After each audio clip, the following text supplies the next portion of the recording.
Boa noite. Estão me ouvindo bem? Bom, sejam todos bem-vindos, né? É bom que aqui a gente se sente em casa, né? Tantos rostinhos aí conhecidos, né? Amorosos. E vamos pedir a Deus, a Jesus, a espiritualidade dessa casa, né? E todos aqueles que nos acompanham, para que a gente tenha boas intuições, uma boa influenciação, já que somos influenciados o tempo todo, né? Como diz lá no Livro dos Espíritos. Então, que possamos ter uma noite abençoada, de muita luz, de muito amparo, para que a gente possa se abastecer daquelas informações que vão tentar, pelo menos, modificar um pouquinho a nossa vida, né? Eu olhando assim para vocês, né? Até fico pensando, né? Realmente o impacto que o Alzheimer tem, né? No mundo atual. A gente pode até ter dois caminhos, né? Eu posso ver vocês aqui, o salão cheio, e pensar, né?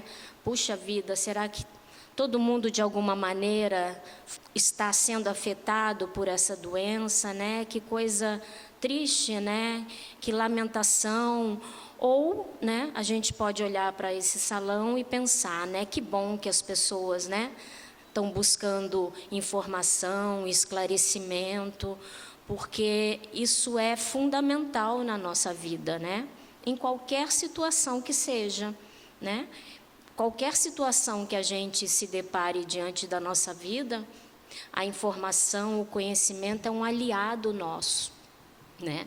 E agora, em setembro, nós estamos no mês de conscientização do Alzheimer. Dia 21 foi o Dia Mundial de Conscientização. É o Setembro Lilás, né, que a gente costuma dizer.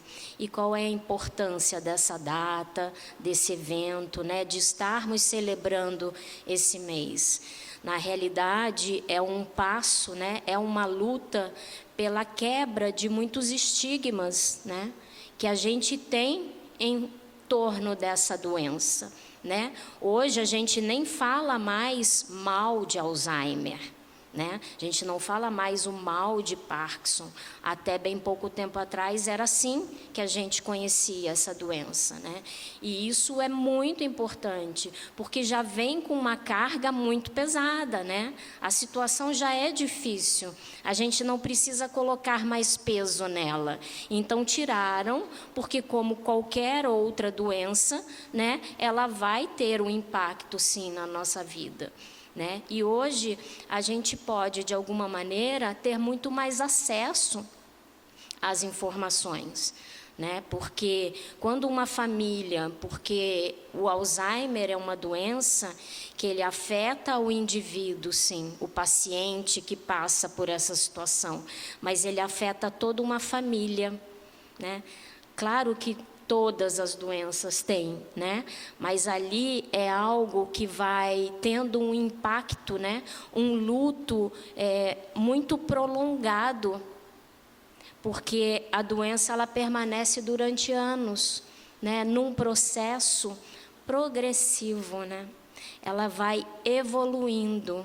Então a gente costuma dizer que a gente vê aquele ente, aquela pessoa querida, né, indo embora. É essa sensação que a gente tem, né? Que a gente está perdendo aquela pessoa, que o Alzheimer está tirando ela de nós. E talvez isso seja uma verdade, mas a gente também pode pensar que o Alzheimer ele pode estar tirando aquela pessoa de nós, mas se a gente puder escolher ou olhar de outra forma, a gente pode pensar que o Alzheimer está nos aproximando daquela pessoa. É uma escolha minha, porque tudo na vida é uma escolha nossa. A maneira que a gente vai lidar, a postura que a gente vai ter de todos os eventos, de todos os acontecimentos na nossa vida, é uma escolha nossa. E a doença, apesar de ser degenerativa, progressiva, não nos traz muita esperança, a gente precisa encontrar algo que nos traga esperança, para que a gente possa sobreviver e lidar com ela da melhor forma. E a gente pode encontrar esse suporte de alguma maneira na doutrina, sim. A doutrina, que é consoladora, ela nos ajuda em qualquer situação da vida. Então, o conhecimento que a doutrina nos traz, né, que Kardec nos deu esse presente, né, ela vai nos ajudar e muito a enfrentar essas situações. Então, a gente começa desconstruindo alguns mitos, né? Agora, recentemente também saiu um relatório mundial, né, e alguns dados foram muito impressionantes. Em que sentido?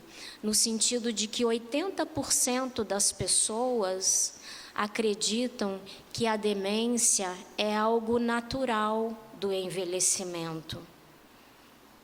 Então, a gente costuma pensar que todo mundo vai passar por um estado de demência, e isso não é uma verdade. E o mais impressionante é que 65% dos médicos têm essa percepção. E o que isso implica? Implica, primeiro, na dificuldade de se identificar. Aquela pessoa que muitas vezes convive comigo está passando ou está sendo afetada por uma doença, porque às vezes a gente pode dizer é normal, né? É assim, esquece mesmo, está ficando velho. Na minha época era gagá, né? Ah, está ficando gagá, é assim mesmo. E a gente vai normalizando uma situação que não é normal, é patológica, é uma doença. Então, em hipótese alguma, a gente pode partir desse pressuposto. Isso faz parte da vida. E quantos de nós conhecem pessoas com a idade avançada já, que não estão passando por um processo de demência? Ah, mas é exceção, Simone. Não necessariamente. A perda da memória é uma coisa, o estado de demência é outra. Não necessariamente a perda da memória vai evoluir para um quadro de demência. O Alzheimer tem essa característica. A pessoa começa com sintomas, com sinais de perda de memória. E por isso que é importante a informação.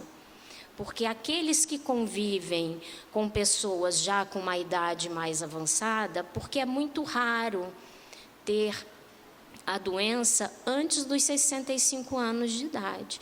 É muito raro. Existem os casos muito pontuais, mas não é o mais comum.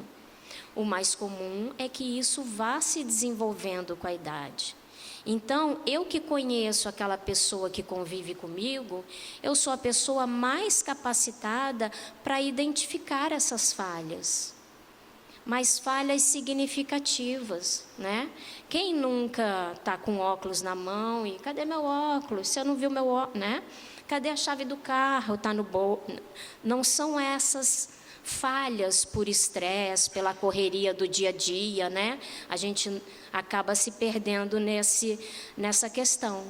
Mas as falhas de memória que acomete o paciente com Alzheimer, elas são muito pontuais no sentido de esquecer objetos, mas mais do que isso, esquecer o nome desse objeto.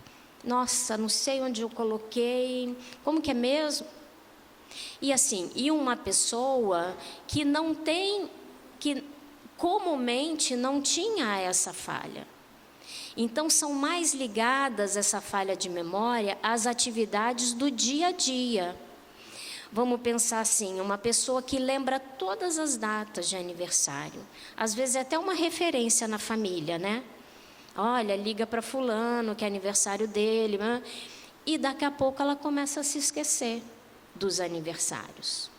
Você percebe? Era algo comum. característico daquele indivíduo. E ele vai perdendo. Não é aquele que nunca lembra. São situações que no dia a dia você vai percebendo.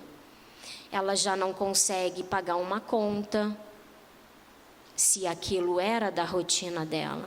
Ela não sabe como, ela esquece. Ela vai ao mercado e não traz as coisas que ela sempre costumava fazer.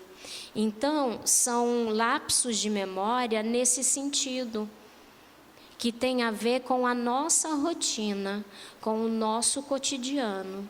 E esses lapsos vão ficando cada vez mais constantes. Não é assim uma vez ou outra.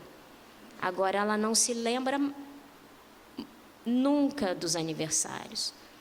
Tem dificuldade para executar atividades diárias o tempo todo. Ela vai fazer uma receita que ela estava acostumadíssima, ela já não consegue, não lembra. Como é que é mesmo? O que está faltando? O que eu deixei de colocar? Você percebe? Esses são os indícios para aqueles que estão à nossa volta, para a gente ir percebendo e não para se alarmar, né? Ai, meu Deus, e agora? Mas para buscar ajuda. Por isso que a conscientização e a desconstrução desses estigmas são importantes, porque muitas vezes a gente não quer nem entrar em contato com a doença. A gente até tem um suposto saber que se eu não falar disso, não me atinge, né? Ai, não vou nem falar, né? Não, não é. Eu tô achando. Então faz parte da negação, porque você está vendo que aquela pessoa está diferente, mas você nega. Ah, não, é cansaço, é isso, é aquilo, sabe? Você vai encontrando justificativas. Pode ser que seja, mas vamos buscar ajuda? Vai num médico, vai em outro, até você se sentir segura o suficiente. Porque, apesar do Alzheimer não ter cura, é possível se prevenir, é possível se retardar que os sintomas mais graves venham antes da época. Por isso que é importante, porque também a gente fica nesse entendimento de que não vai adiantar, né? Não tem cura, o que eu vou fazer? Tá aí, só vai piorar, cada vez ela vai ficar melhor, então vamos postergar isso o máximo. A gente procrastina tanta coisa na vida, né? É o momento de agir. Por isso que a gente precisa buscar a fonte e as informações no lugar correto. E essa característica da memória é muito interessante, porque as causas do Alzheimer também não são totalmente conhecidas, né? Clinicamente, pela medicina. Hoje se tem um entendimento de que as proteínas beta-amiloide e a tau são as responsáveis por isso. Responsáveis porque essas proteínas, elas têm uma função de proteção do nosso cérebro. Elas são boas. É algo que existe no nosso organismo, no nosso corpo físico, para proteger, para poder fazer as conexões neurais, né? As sinapses, as conexões nervosas, da melhor maneira possível. Então, isso funciona muito bem aqui. Está todo mundo, né? Ok, com o corpo trabalhando, o cérebro funcionando da melhor maneira. Só que ao longo do tempo, de alguns anos, essas proteínas vão se acumulando no nosso cérebro. Elas vão ficando em excesso e o cérebro não dá conta disso. Ele vai ficando mais lento, ele vai tendo mais dificuldade de fazer as conexões necessárias para o nosso raciocínio, para o nosso pensamento, e aí vão acontecendo os lapsos de memória. E é interessante que isso acontece durante um tempo que os cientistas hoje falam que pode levar 20 anos para essas proteínas se acumularem no nosso cérebro. 20 anos é muita coisa. Então, será que a gente pode fazer alguma coisa ao longo desses 20 anos? Com certeza. A gente não precisa ficar de braço cruzado esperando a doença chegar, porque uma hora então isso vai acontecer. Então, assim, quando a gente começa a identificar esses sinais, pode ser que seja o início ainda dessa doença, porque primeiro há o acúmulo de uma delas, a beta-amiloide, elas que causam as falhas de memória. Quando as proteínas tal começam a ser acumuladas também, é que vai dando o processo de degeneração do cérebro e que vai afetando as funções cognitivas e que vão gerando a demência. E aí o comprometimento é muito maior. A pessoa já tem dificuldades muito maiores, já tem alterações de comportamento muito intensos. Aquela pessoa que sempre foi dócil, carinhosa, ela pode se tornar agressiva, e se torna mesmo, porque o cérebro não está funcionando na sua plenitude. Ela tem oscilações de humor, ela começa a ter delírios persecutórios, começa a desconfiar de todos que estão à sua volta.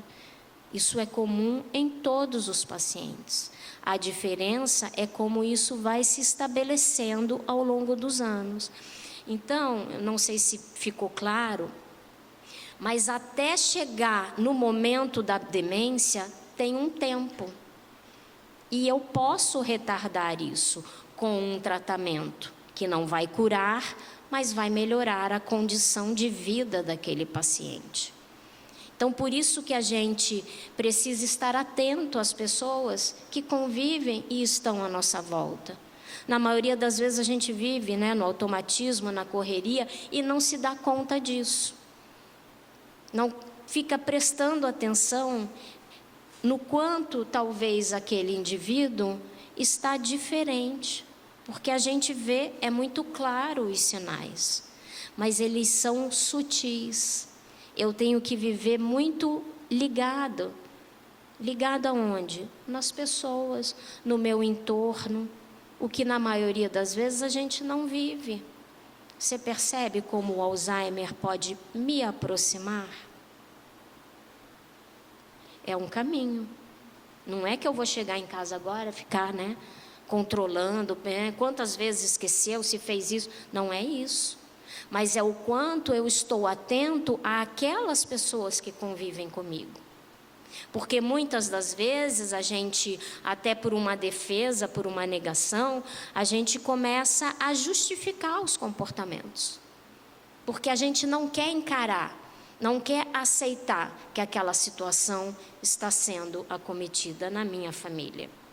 Porque ela é difícil, ela é desafiadora. Então eu vou negando isso. Só que enquanto eu estou fazendo isso, as proteínas, o processo degenerativo vai acontecendo. Então, vamos lá. A gente falou dessa questão, que as causas hoje estão indo muito por esse caminho, da questão do acúmulo das proteínas.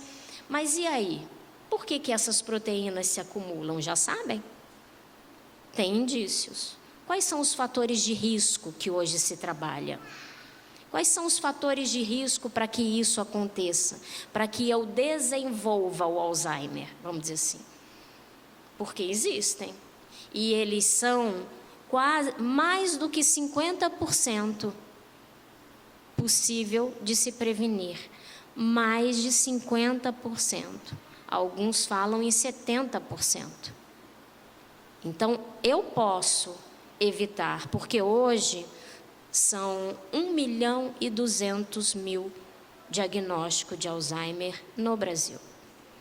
É a população de Campinas, me falaram. Então, vocês fazem ideia? 100.000 diagnósticos por ano. A cada segundo é feito um diagnóstico. E eu nem trouxe os dados, mas a perspectiva é que isso vá aumentando gradativamente. É claro. Por quê? Porque a gente está vivendo mais, O Alzheimer, ele só acomete as pessoas que estão vivendo mais. O Alzheimer precoce é raro, é uma outra história, é uma questão genética. O Alzheimer que a gente está aqui tratando também tem o seu componente genético. A gente fala, tem as famílias, né? Minha mãe tem, meu tio tinha, bababá, e por aí vai. Então eu vou ter? Tem chance. Mas sabe qual é a porcentagem da porção genética, da fração genética que isso nos impõe? 7%. O que está pesando mais? Os fatores de risco que eu tenho como prevenir ou a genética? O que determina a minha vida? São os meus genes? Em muitos dos casos. Mas será que a minha postura, meu estilo de vida, a qualidade de vida que eu levo, não sobrepõe a isso? Quantos de vocês conhecem pessoa numa família que... Meu pai mesmo, a família inteira dele morreu com câncer de intestino. Ele faleceu com 87 anos de outra causa.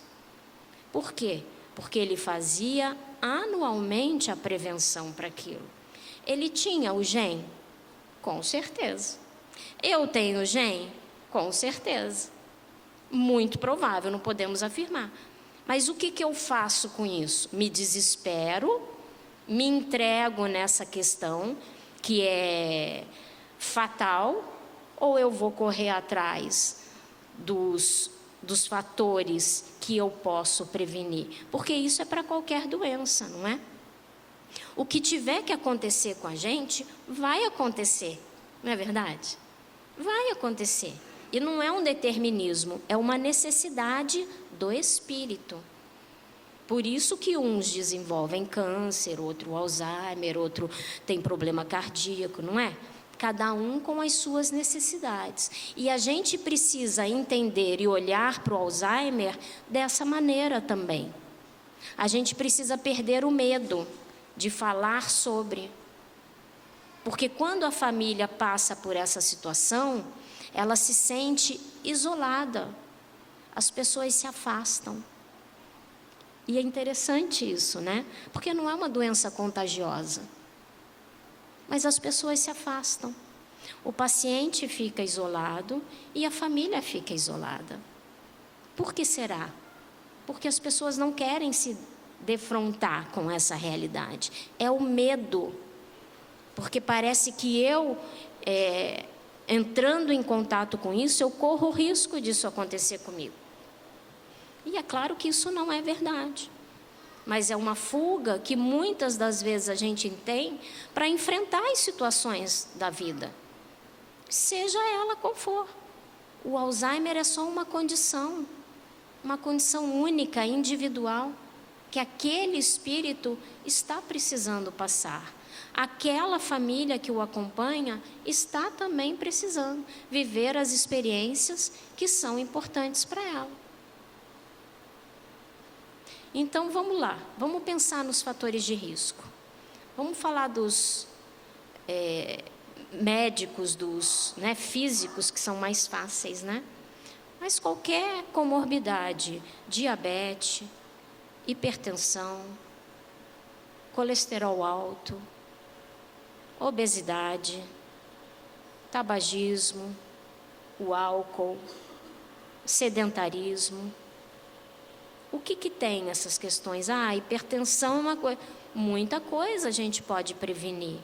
O diabetes, muita coisa a gente pode prevenir. Tem uma corrente, médica que costuma dizer que o Alzheimer é o diabetes tipo 3. Pesado, né? Porque todos nós sabemos o quanto o açúcar é inflamatório. E ele inflama as células nervosas. Ele acaba deteriorando as células.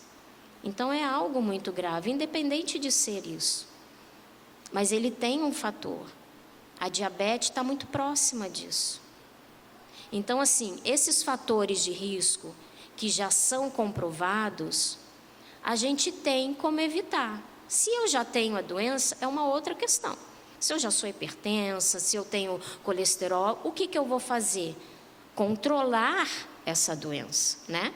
Eu posso controlar isso com uma qualidade de vida adequada, não é? E não ficar entregando a Deus o meu futuro. O que eu posso fazer para agir nesse momento? Então, esses fatores de risco também são possíveis de se controlar. Se eu não os tenho, melhor ainda.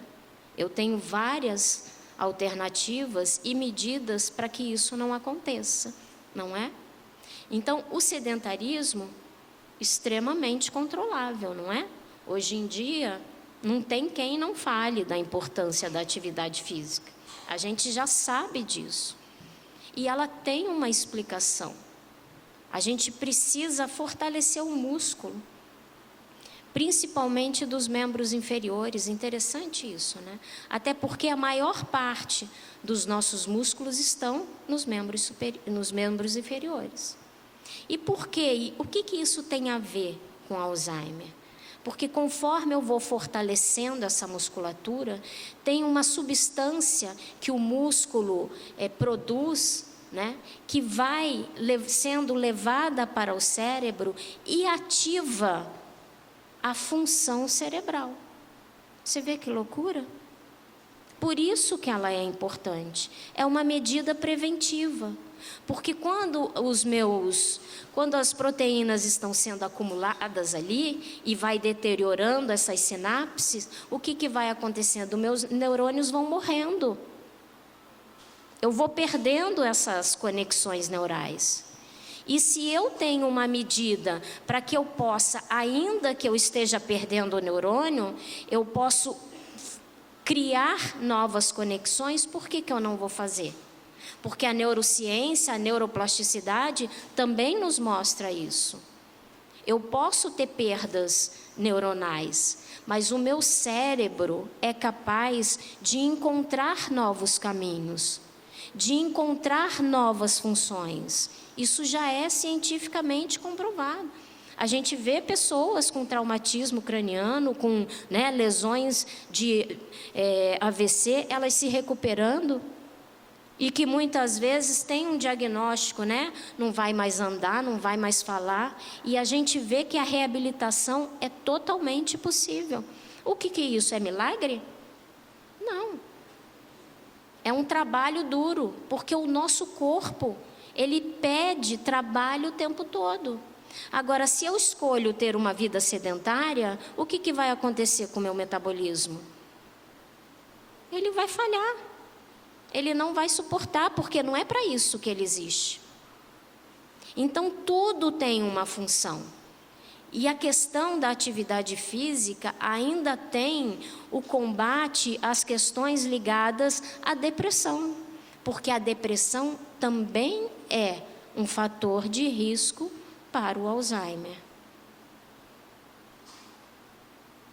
Então, assim, a atividade física pode me promover o bem-estar e pode fazer o quê? Me inserir socialmente na sociedade. Porque a gente não nasceu para ficar sozinho.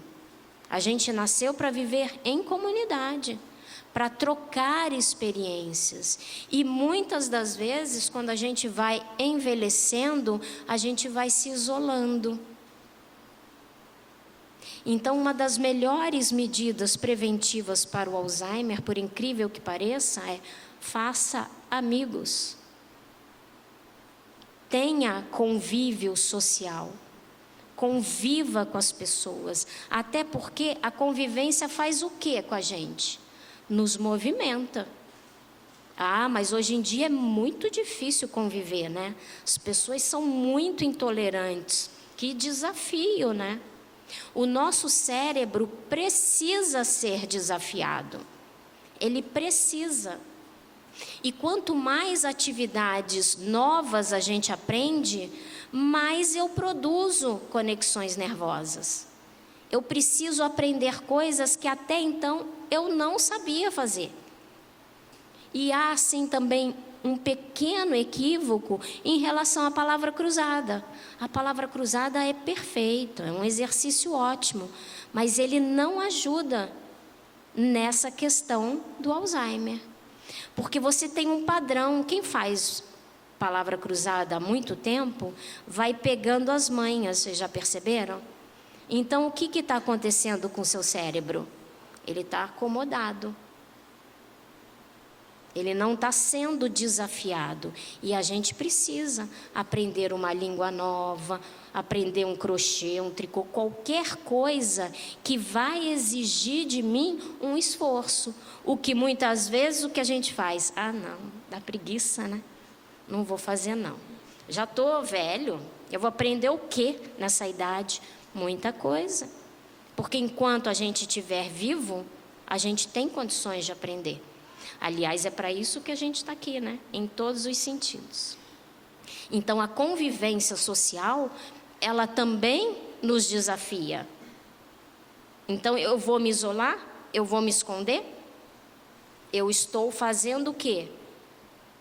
Talvez propiciando o acúmulo das minhas proteínas, que não vão me fazer bem, que não estão mais numa função de proteger o meu cérebro. Outra questão que a gente pode pensar em relação à prevenção: o sono. O sono, ele é restaurador. Ele é super importante para que o nosso cérebro funcione bem. No momento do sono, o nosso cérebro faz essa limpeza. A gente se renova o tempo todo, né? As nossas células do nosso corpo. É impressionante isso, né? Os números são assustadores até.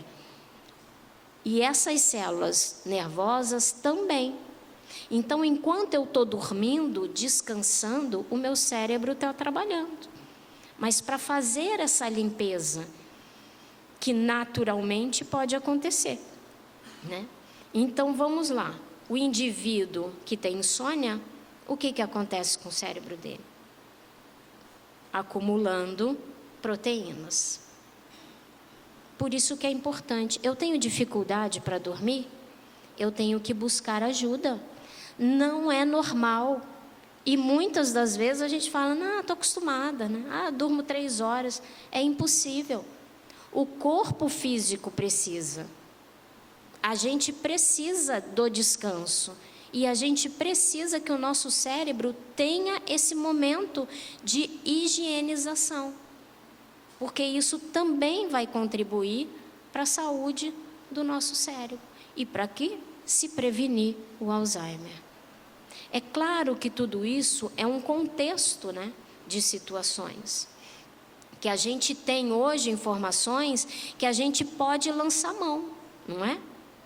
Tem algum fator de risco aqui que foi falado que é inalcançável para nós? Nenhum. E é tão importante isso, porque está na nossa mão. Depende de você, né? Na música. Depende de nós. Depende de nós a gente saber que tipo de vida que eu quero levar. Que tipo de vida que eu estou escolhendo viver. A gente fala isso o tempo todo, mas na prática, o que eu estou fazendo? Porque eu posso me acomodar e dizer, não, a minha família inteira teve Alzheimer, eu vou ter também. Você não pode ser uma exceção? Você pode. A gente não precisa ficar entregue a esse determinismo que nem é 100%. Lembra? É uma parte muito pequena da nossa existência, que está ali.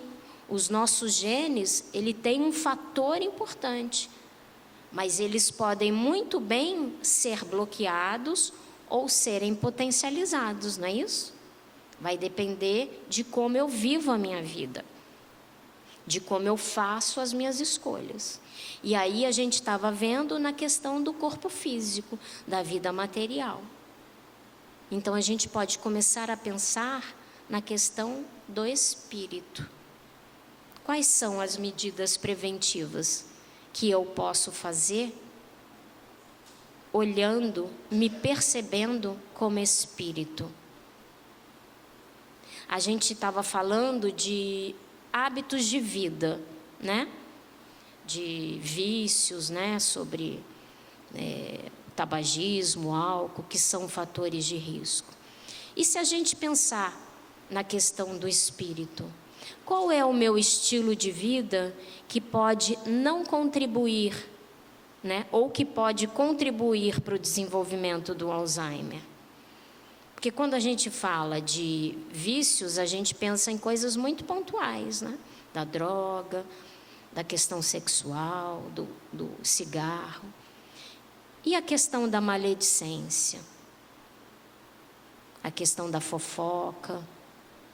A questão dos pensamentos negativos? Da maneira que eu enxergo a vida? Dos sentimentos desalinhados que eu vou acumulando ao longo da minha vida? Mas o que mágoa tem a ver com Alzheimer, Simone? Tem a ver com tudo, né? Não é só com Alzheimer. São os nossos sentimentos. E André Luiz nos esclarece muito sobre isso, né?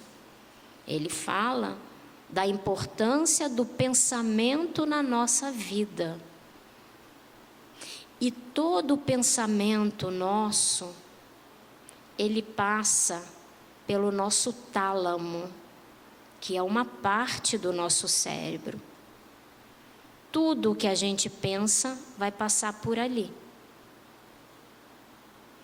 E um dos pontos, das partes mais prejudicadas no Alzheimer é o tálamo. Coincidência, né? Então, nós temos o tálamo, o hipocampo, e eles vão regredindo.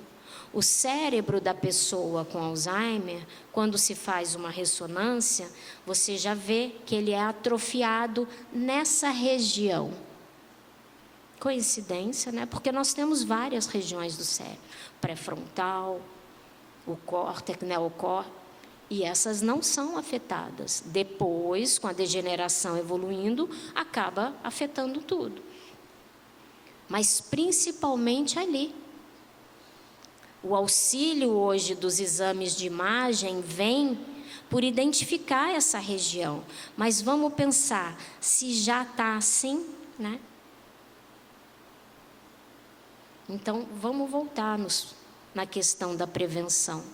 Então, o que eu penso, será que tem a ver com a minha qualidade de vida? A minha postura diante da vida? Os sentimentos que estão imantados nesse pensamento, né? Porque tudo que a gente pensa tem a energia do sentimento vinculado, né? A gente não pensa sem um sentimento acoplado a isso, não é verdade? Sempre que a gente traz um pensamento, vem um sentimento alinhado a isso. E os meus pensamentos são do bem ou não? Os sentimentos, as nossas emoções, elas são atreladas ao sistema límbico nosso. O sistema límbico nosso fica onde? No hipocampo. Tudo próximo ali, ó. Tálamo, hipocampo, sistema límbico. A parte que é afetada pelo Alzheimer. Então, o que a gente faz diante de uma informação dessa? Vamos cuidar dos nossos sentimentos, porque a gente passa uma vida inteira se magoando, não é? Se lamentando. Isso não devia ter acontecido comigo. Deus não foi justo, né? A vida do outro é melhor. Isso quando a gente não tem uma tendência e um vício que a gente fala que é o neuroticismo. Tudo está ruim, vocês conhecem aquela pessoa assim? Não somos nós, né? Tudo está ruim, né? Você não pode nem perguntar se está tudo bem. Tudo bem? Esquece, porque a pessoa vai ali, né? Falar tudo de ruim que acontece. E mais ainda, tudo que acontece com ela é pior do que todo mundo, não é verdade? Imagina o que isso faz. com o nosso pensamento, com essa vibração que eu estou emitindo. Porque até a nossa postura fica diferente, né? Quando a gente está chateado, quando a gente está magoado, quando a gente está feliz, a gente emana outra energia. E André Luiz fala, né? Eu acho que no mundo maior, quando ele vai fazer as excursões com o Calderaro, né? Ele está tratando de um caso de obsessão. E ele consegue enxergar, eu não sei se vocês já leram, conseguem lembrar dessa parte. Ele consegue enxergar o cérebro da pessoa que está sendo obsediada. E aí ele fica encantado, né, como médico, né? Nossa, né, o córtex, olha essa parte. E daqui a pouco ele vê uma nuvem. Ele começa a enxergar uma nuvem assim, né? E ele pergunta, mas o que é isso? Aí ele falou assim, isso daí é sujeira. Nosso cérebro tem sujeira. É o tal do lixo mental que a gente costuma dizer, né? A gente acumula, lembra? A gente acumula lixo mental no nosso cérebro. Como é que ele vai dar conta? Porque vocês conseguem identificar na vida de vocês, né? Como que a gente vive mais constantemente? Reclamando das coisas ou agradecendo? Está calor, está calor demais. Está frio demais. Se chove, está chovendo demais. Se não chove nunca. E por aí vai, né? É marido, é filho, é pai, é mãe. A gente tem sempre uma reclamação. Eu não sei se acontece. Vocês conseguem passar um dia sem reclamar? Um dia, gente. Imagina ao longo do dia. Vocês conseguem imaginar o que isso vai causando para a gente? Essa vibração que eu estou emanando, isso quando não, a gente acha que está mandando para o outro, né? Vai se ver, e xinga, e leva uma fechada, né? Está na fila, passa à sua frente, tudo é motivo para a gente se aborrecer. E eu estou lá, acumulando lixo mental. Isso tem que ter um destino, não tem? Qual é o destino dele? Deteriorar as nossas células, porque é vibração. A doutrina não nos fala da vibração, da energia que tem esses sentimentos e o quanto eles congestionam os nossos centros de força? Não é isso que a gente aprende? Não é por isso que a gente vem fazer tratamento com a irmã Josefa? Para que a gente possa se renovar e conseguir fazer com que esse fluido vital, puro que vem do alto, possa fluir na gente da melhor maneira, não é isso?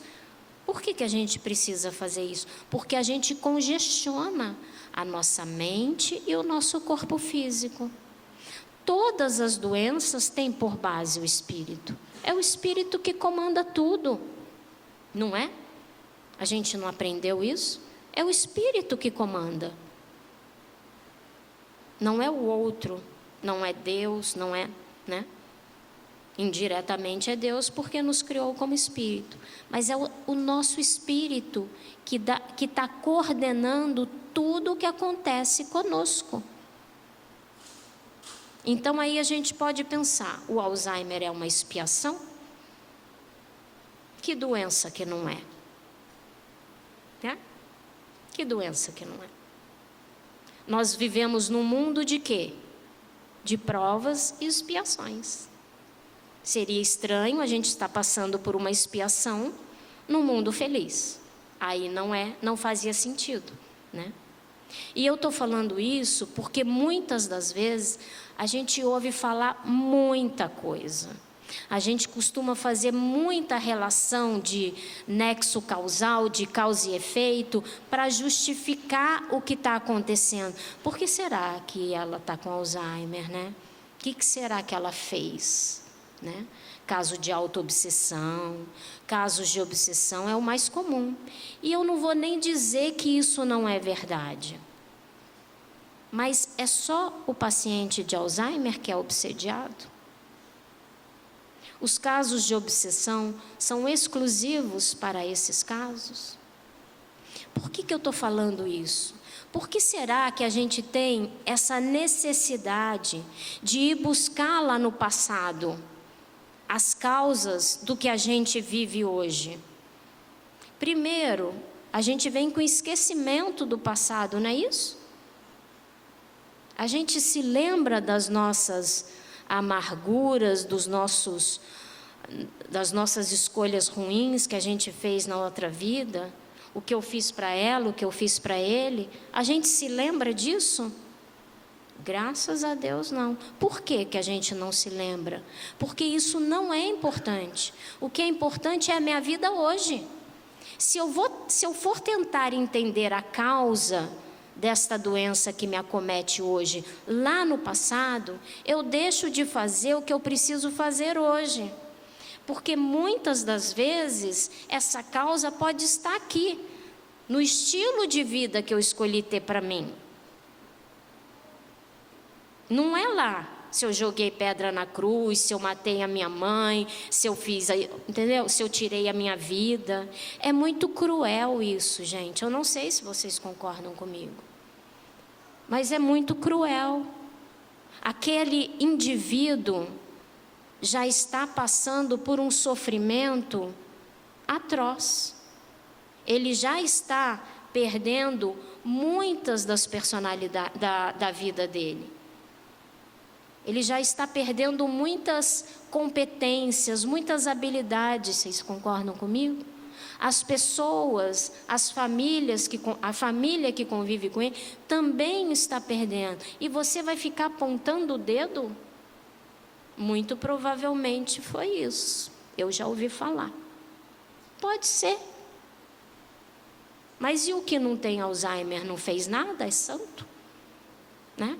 Então, assim, não sei se cabe essa busca, essa explicação.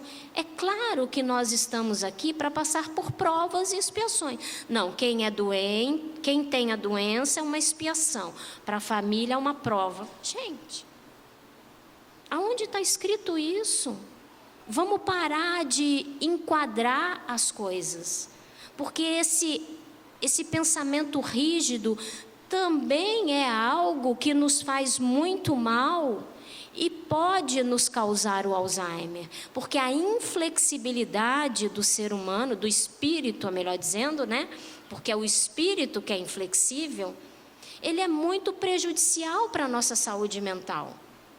Eu não aceitar a opinião do outro, eu não aceitar que as pessoas pensem diferente, eu não aceitar uma mudança na minha vida. A vida muda o tempo todo. Como é que eu quero que tudo seja do mesmo jeito, da mesma maneira? Não tem como. Isso vai prejudicar até a maneira que eu for lidar com as adversidades da vida, que eu for lidar com um possível diagnóstico de Alzheimer. Não é possível comigo? O que eu fiz para merecer isso? Não sei o que você fez. Eu sei que hoje você tem esse diagnóstico. E o que você pode fazer com ele? E não estou romantizando nada, porque é muito difícil lidar com a situação. Só que ela não precisa se tornar mais difícil.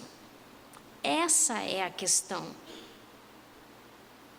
Muito provavelmente, a doença é um convite para que eu me mexa, para que eu comece a construir aquilo que eu vim construir aqui, que cada um tem que saber da sua. É muito difícil você ouvir aquela pessoa repetir 20, 30 vezes a mesma coisa. É muito difícil. Mas você tem que ter paciência, porque é o seu ente querido. E não adianta você também, muitas vezes, entrar num processo de vitimização. Sobrou para mim cuidar. Ninguém se mexe lá em casa. Não sou filha única. E aí? E também não adianta dizer, se sobrou para você, né? Porque você deve ter uma dívida grande aí. É cruel, não é? A pessoa já está sofrendo. Se sobrou para você, aproveite essa oportunidade. É a única coisa que você pode fazer. Chore, fique triste, não tem problema. Mas se revoltar, se rebelar, negar, não aceitar, isso só vai agregar o quê? Mais sofrimento. Se você não é capaz de cuidar daquela pessoa, busque uma rede de apoio. Não tem problema. Porque há também uma cobrança muito grande. Você tem que cuidar. Porque ela cuidou de você a vida inteira. Ok, qual é o melhor jeito que eu sei cuidar? Porque há muitas maneiras de se cuidar. Muitas das vezes, a pessoa está lá dentro da sua casa com você, e você numa impaciência, numa irritação, está ajudando em quê? É o que a gente fala, a solução é o amor. Né?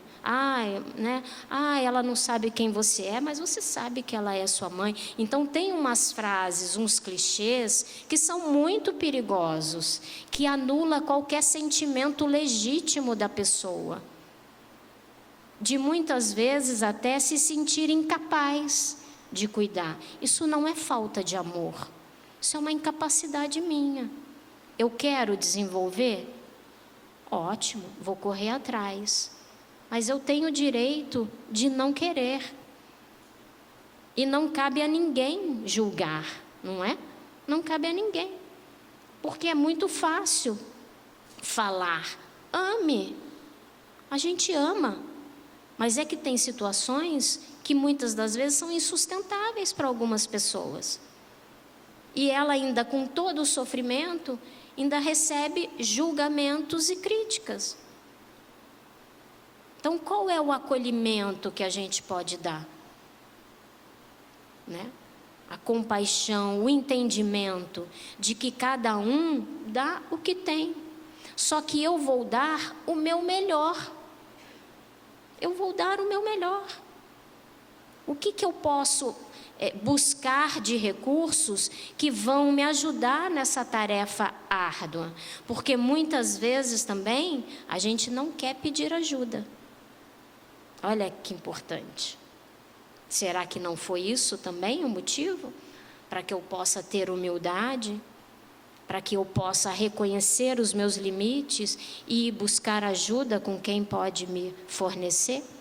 Você percebe como é uma rede? Não existe uma causa, não existe um motivo. Existem motivos que cada um precisa identificar o seu, não o do outro. Porque essa busca de ir buscando no outro é para fugir de nós mesmos, desse encontro. Porque muitas das vezes a doença pode ser um convite para isso, para que eu possa começar a olhar para mim e entender quais são as minhas dificuldades, para que eu possa transformá-la.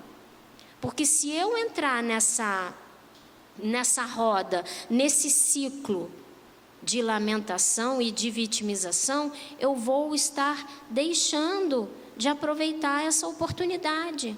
Dura, difícil, mas é a minha oportunidade. Que talvez alguns espíritos que não puderam reencarnar gostariam muito de estar no meu lugar, porque a oportunidade da reencarnação é bendita. E a gente está tendo uma chance aqui e talvez não a aproveite da melhor maneira.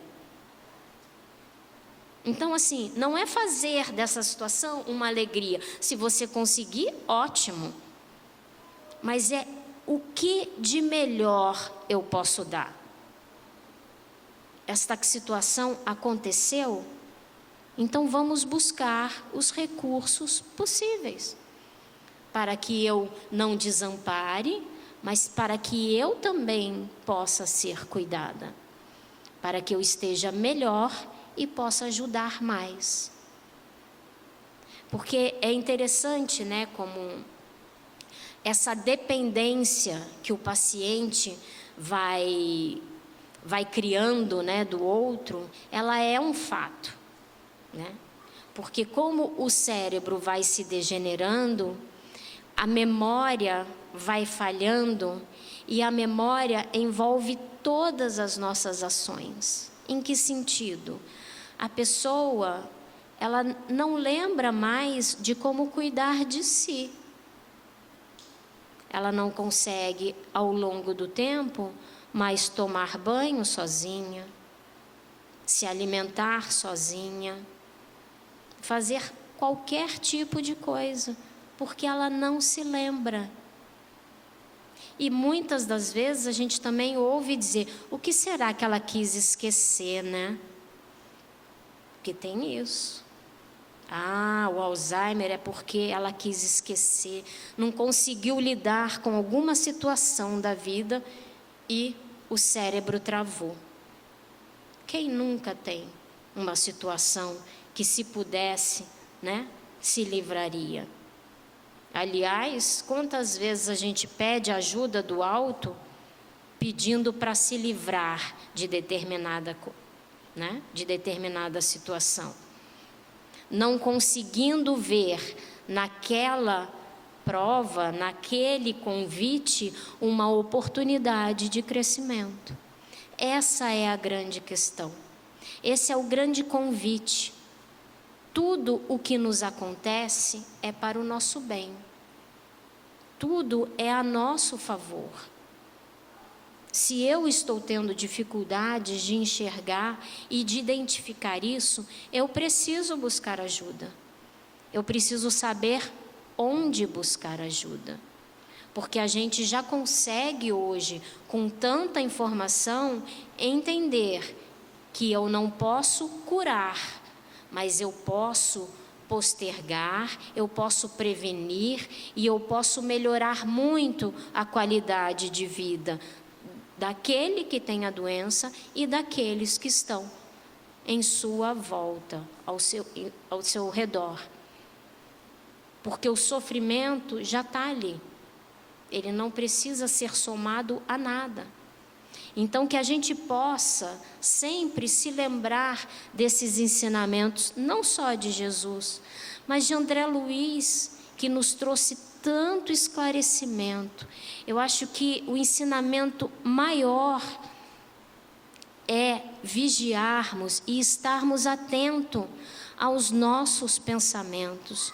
Como que a gente vive o dia a dia da nossa vida, aonde a gente busca se alimentar espiritualmente, porque a gente vai se contaminando, a gente vai intoxicando o nosso cérebro de uma forma que a gente não se dá conta, e a gente precisa buscar esse alimento em outras fontes.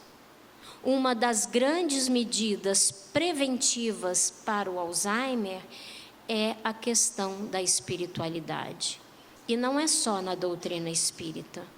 Quando nós temos, isso é estudo, são dados científicos. Quando nós temos uma crença em algo maior, quando a gente acredita que a vida não é só essa, que tudo tem um propósito, o nosso cérebro, ele é potencialmente irrigado. Quando a gente faz uma oração, uma meditação, a gente tem esse poder de elevar os nossos pensamentos, nos conectar ao Pai, e isso traz uma potência sanguínea, uma circulação no nosso cérebro que não tem igual. Olha que coisa! Olha a diferença que isso faz. A gente sabe, a gente sente isso, né? A gente só não vê, né, esse volume todo circulando aqui. Mas a gente sente esse bem-estar. Então nós que estamos aqui numa casa espírita, que conhecemos a doutrina, que acreditamos em tudo que ela prega, vamos nos apropriar desse conhecimento e trazer para a nossa vida, para que ele possa nos trazer esperança, mesmo diante de uma situação tão difícil, ou diante de qualquer outra situação. A medicina nos aponta perspectivas e a doutrina nos mostra um caminho de esperança. Só que ele vai depender de mim, das escolhas que eu fizer para a minha vida. Porque o meu futuro vai depender do que eu estou semeando hoje, não é isso? O que eu vou colher lá na frente é o que eu estou fazendo hoje. Não é nem lá no meu passado e nem lá na frente antecipando preocupações. É hoje. Hoje eu decido fazer diferente. Hoje eu decido ter essa nova postura na minha vida. Porque isso com certeza vai repercutir no meu futuro. Eu agradeço a atenção de vocês. Uma boa noite a todos, que Deus possa nos iluminar constantemente, como Ele sempre faz, mas que a gente consiga sentir e perceber essa presença na nossa vida, para que a gente possa se fortalecer diante das adversidades, e não que a gente esmoreça, que a gente se abata, que a gente desanime, porque a gente viu que isso não vai nos auxiliar. Que Deus nos abençoe e uma ótima semana a todos. Obrigada.